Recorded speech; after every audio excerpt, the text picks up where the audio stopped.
Dear student, हम मृदा दाब या अर्थ प्रेशर के बारे में स्टडी कर रहे हैं। इसके पहले हमने 4 लेक्चर इस संबंध में देख लिए। उन 4 लेक्चर में हमने देखा कि मृदा दाब क्या होता है, सॉइल रिटेनिंग स्ट्रक्चर क्या होते हैं, कौन कौन से होते हैं और उनमें किस तरह से अर्थ प्रेशर लगता है। हमने हॉरिजॉन्टल और वर्टिकल अर्थ प्रेशर के बारे में सामान्य जानकारी ले ली है। इसके अलावा एक्टिव अर्थ प्रेशर और पैसिव अर्थ प्रेशर क्या होता है वो भी देख लिया है। रिटेनिंग वाल के कौन कौन से हिस्से होते हैं, बैकफिल क्या होता है, ये चीजें भी हमने बहुत विस्तार से पढ़ ली हैं। आज हमें देखना है कि coefficient of active earth pressure और coefficient of passive earth pressure क्या होता है और एक्टिव अर्थ प्रेशर और पैसिव अर्थ प्रेशर का कैलकुलेशन, उनकी गणना कैसे की जाती है। हमने मृदा दाब की अवस्थाओं के बारे में विस्तार से पढ़ लिया है। मृदा दाब क्या होता है, वर्टिकल अर्थ प्रेशर और लेटरल अर्थ प्रेशर क्या होते हैं। लेटरल अर्थ प्रेशर के फिर 3 प्रकार हमने देखे थे, एक्टिव अर्थ प्रेशर या सक्रिय मृदा दाब, पैसिव अर्थ प्रेशर या निष्क्रिय या प्रतिघाती मृदा दाब, और अर्थ प्रेशर एट रेस्ट या विश्राम की स्थिति में मृदा दाब। हम एक बार रिपीट कर लेते हैं कि एक्टिव अर्थ प्रेशर की कंडीशन कब बनेगी और पैसिव अर्थ प्रेशर की कंडीशन कब बनेगी।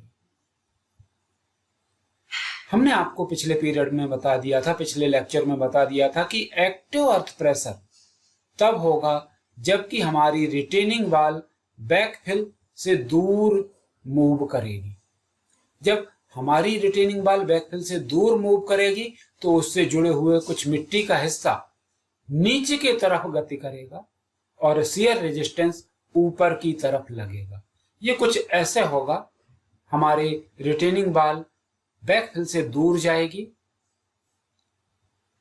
हमारी फेलियर वेज नीचे की तरफ जाएगी और शियर फोर्स ऊपर की तरफ लगेगा। यानी हमें फाइनली ये स्थिति मिलेगी, हमारी फेलियर वेज नीचे की तरफ चली जाएगी। ये कंडीशन एक्टिव अर्थ प्रेशर की कंडीशन होगी, जबकि पैसिव अर्थ प्रेशर की कंडीशन में इससे विपरीत होगा। जब बहुत ज्यादा एनर्जी हमारे रिटेनिंग वाल पे लगेगी तो रिटेनिंग वाल बैकफिल की तरफ मूव करेगी, थोड़ा मुश्किल है लेकिन मूव करेगी। हमारी फेलियर वेज ऊपर की तरफ बाहर निकलेगी और शियर फोर्स नीचे की तरफ जस्ट अपोजिट डायरेक्शन में लगेगा। और ये कंडीशन कुछ ऐसी होगी, हमारी रिटेनिंग वाल बैकफिल की तरफ मूव करेगी, फेलियर वेज ऊपर की तरफ मूव करेगी और शियर फोर्स नीचे की तरफ मूव करेगा। और फाइनल कंडीशन हमें इस तरह से मिलेगी, फेलियर वेज बाहर की तरफ चली जाएगी। ये कंडीशन हमें प्राप्त होगी, ये पैसिव अर्थ प्रेशर कहलाएगा। अब हमें एक्टिव अर्थ प्रेशर और पैसिव अर्थ प्रेशर का कैलकुलेशन करने का तरीका देखना। चलिए हम मान लेते हैं कि ये हमारी रिटेनिंग वाल है, इसके पीछे बैकफिल भरा हुआ है, ये हमारा ग्राउंड लेवल है हॉरिजॉन्टल, एक्टिव अर्थ प्रेशर की कंडीशन है और ये हमारी फेलियर वेज है। एक्टिव अर्थ प्रेशर की कंडीशन में हम निश्चित तौर से कह सकते हैं कि ये चीज आगे की तरफ मूव कर जाए। हम एक बहुत छोटा सा मिट्टी का पीस यहां पे कल्पना करते हैं, इस पे वर्टिकल डायरेक्शन में जो स्ट्रेस लग रहा है वो सिग्मा वी है और जो हॉरिजॉन्टल डायरेक्शन में लग रहा है वो सिग्मा एच है। हमने पिछले बार आपको बताया था कि जो कोफिशिएंट ऑफ अर्थ प्रेशर होगा वो sigma H over sigma we होगा। यानी अगर हमें हॉरिजॉन्टल स्ट्रेस निकालने हैं, लेटरल प्रेशर निकालना है, तो हमें इसे इस तरह से यूज करना पड़ेगा। अगर हम एक्टिव अर्थ प्रेशर की बात कर रहे हैं तो एक्टिव अर्थ प्रेशर के केस में सिग्मा वी का मान ज्यादा होता है और सिग्मा एच का मान कम होता है। हम इसके अनुसार यहाँ पे सब्स्टिट्यूट कर देते हैं तो K A is equal to sigma 3 upon sigma 1, या हम लिख सकते हैं sigma 3 is equal to K A sigma. हमने शियर स्ट्रेस के चैप्टर में पढ़ा है कि sigma 1 is equal to sigma 3 tan square alpha. ये हमने शियर स्ट्रेस के चैप्टर में पढ़ा है। तो इससे हम सिग्मा 1 की वैल्यू सब्स्टिट्यूट कर देते हैं। इसे हम और हल कर लेते हैं कि A is equal to cot square alpha. इसे अगर हम और हल करें तो हमें मिलेगा K A is equal to 1 minus sine 5 over 1 plus sine 5, जहां पे फाई यानी एंगल ऑफ इंटरनल फ्रिक्शन है, जहां पे फाई इज इक्वल टू, इस तरह से अब हमें coefficient of active earth pressure, इसे हमें बहुत अच्छे से याद रखना है। अब हमसे ये हमारा पूरा एक्टिव अर्थ प्रेशर के लिए कैलकुलेशन। तो active earth coefficient of active earth pressure K A is equal to 1 minus sine alpha over 1 plus sine alpha हो। जब हम अर्थ प्रेशर की इंटेंसिटी निकालना चाहेंगे, हम जब एक्टिव अर्थ प्रेशर की इंटेंसिटी निकालना चाहेंगे तो वो होगी के ए इंटू गामा इंटू एच।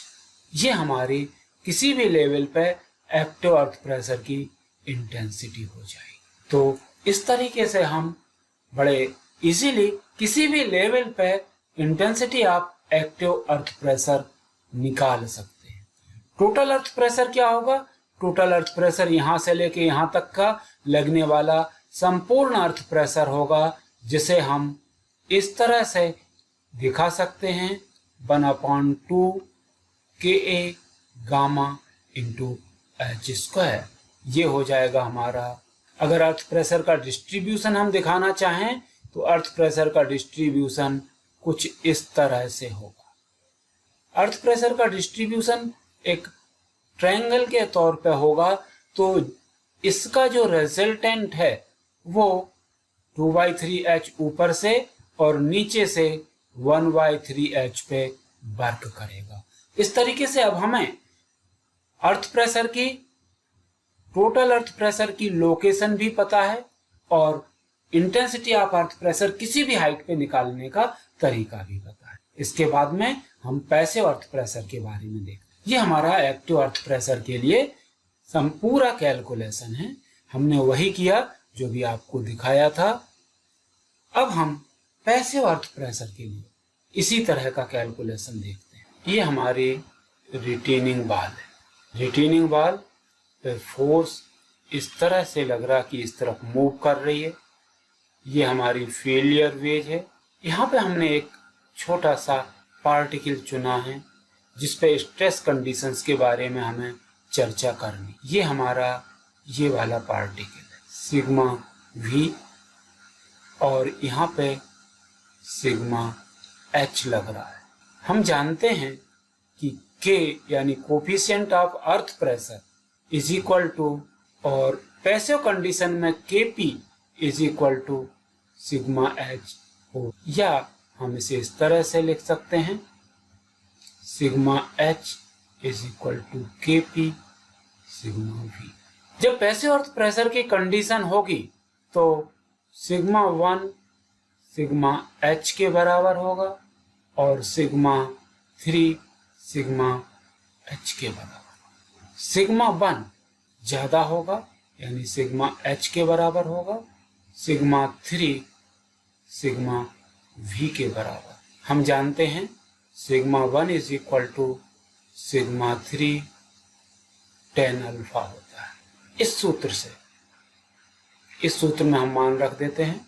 तो इस सूत्र से sigma 1 is equal to K P sigma 3, ये मान हम यहां रख देते हैं।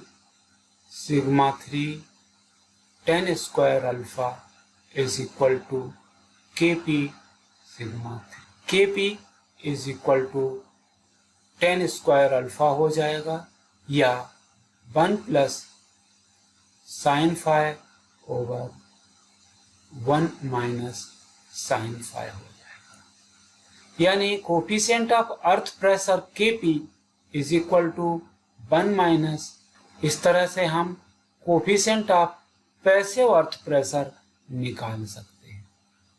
जब इंटेंसिटी की बात आए तो intensity of earth pressure, passive earth pressure यानी PP is equal to KP into gamma into H, जहां गामा सॉइल की डेंसिटी, और total earth pressure is equal to PP is equal to 1/2 KP gamma H square हो जाएगा। इस तरह से हम एक्टिव अर्थ प्रेशर और पैसिव अर्थ प्रेशर को बड़ी आसानी से कैलकुलेट कर सकते हैं। ये दोनों के कैलकुलेशन, एक्टिव अर्थ प्रेशर और पैसिव अर्थ प्रेशर के कैलकुलेशन हम देख सकते हैं। ये पैसिव अर्थ प्रेशर का कैलकुलेशन है। अगर हम किसी सॉइल के लिए एक्टिव अर्थ प्रेशर और पैसिव अर्थ प्रेशर निकालें और उनका कंपैरिजन करें तो वो कुछ हमें इस तरह से दिखाई देगा। एक्टिव अर्थ प्रेशर की वैल्यू काफी कम होती है और पैसिव अर्थ प्रेशर की वैल्यू बहुत ज्यादा होती है। अगर हम एक सामान्य मृदा के लिए बात करें तो एक्टिव अर्थ प्रेशर अगर 1/3 है और तो पैसिव अर्थ प्रेशर 3 आएगा, यानी 9 गुना ज्यादा आएगा। क्या डिफरेंस है दोनों में? हम दोनों में डिफरेंस देख लेते हैं। मृदा दाब की उत्पत्ति, इसमें मृदा के फैलने के कारण होती है एक्टिव अर्थ प्रेशर में। पैसिव अर्थ प्रेशर में मृदा के सिकुड़ने के कारण या कंप्रेशन के कारण या संपीड़न के कारण होती है। संरचना की गति पृष्ठ भराव से दूर होगी, फेलियर वेज नीचे के तरफ जाएगा और बाहर की दिशा में होगी, जबकि पृष्ठ भराव की तरफ होगी, पृष्ठ भराव ऊपर की तरफ जाएगा। अपरूपण प्रतिरोध इसमें ऊपर की तरफ होगा, जबकि पैसिव अर्थ प्रेशर में नीचे की तरफ होगा। दाब की अवस्था इसमें न्यूनतम होगी, जबकि यहाँ पे अधिकतम होगी। अधिकतम मुख्य प्रतिबल इसमें ऊर्ध्व होगा, जबकि इसमें क्षैतिज होगा। न्यूनतम प्रतिबल बदल जाएंगे, उल्टे हो जाएंगे, यहाँ पे क्षैतिज और यहाँ पे ऊर्ध्व होगा। और मृदा दाब गुणांक के फार्मूले ये हमें बहुत अच्छे से याद रखने हैं।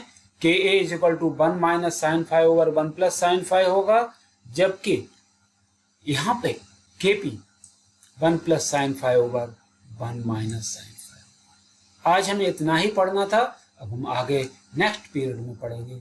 Thank you.